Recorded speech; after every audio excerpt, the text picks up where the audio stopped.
And with my family in mind, I wanted to share one last thing with you before I go, and I wanted to share one thing with you, Mr. President, before I go. I lost my grandfather this year, as you alluded to, a firefighter, William Kelly. He's the reason that our son's middle name is William. He helped raise me growing up, and I would not be here today without him. My grandpa was a firefighter on Staten Island for 40 years. To make extra money for his family, he was a substitute teacher, and he painted houses. And since it's Staten Island, I should point out it's not like the Scorsese Irishman painting houses.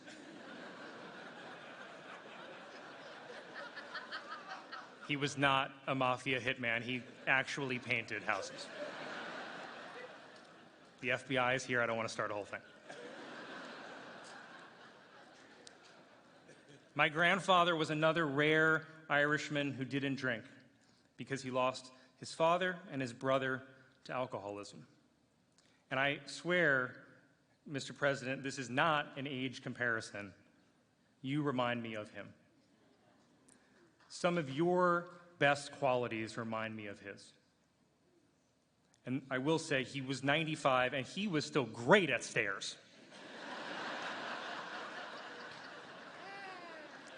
I think it's because he didn't try to run up them.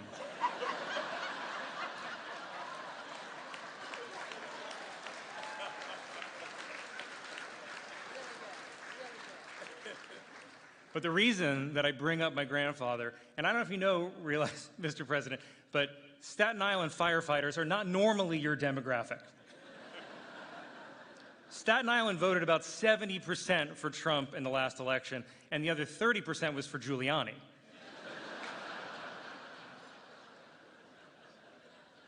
But Staten Island also sided with the British during the Revolutionary War.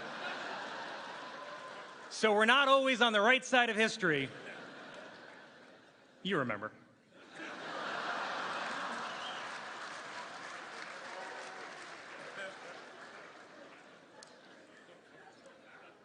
But my grandfather, a Staten Island firefighter, voted for you, Mr. President.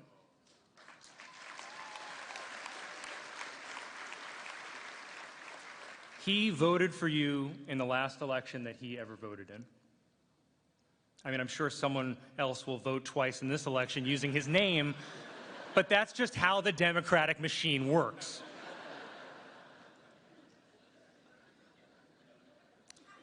He voted for you, and the reason that he voted for you is because you're a decent man.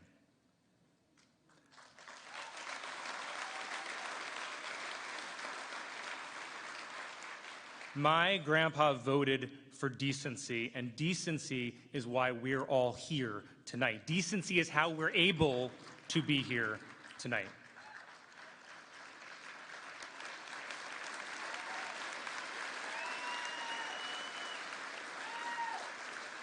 Decency is how we're able to make jokes about each other and one of us doesn't go to prison after.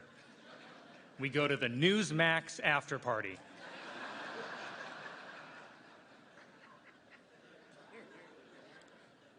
And when you look at the levels of freedom throughout history and even around the world today, this is the exception.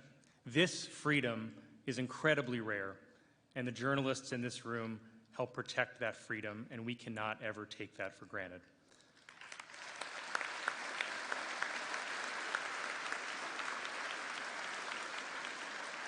So, Mr. President, I thank you for your decency on behalf of my grandfather, and I thank all of you, almost all of you, for your decency as well.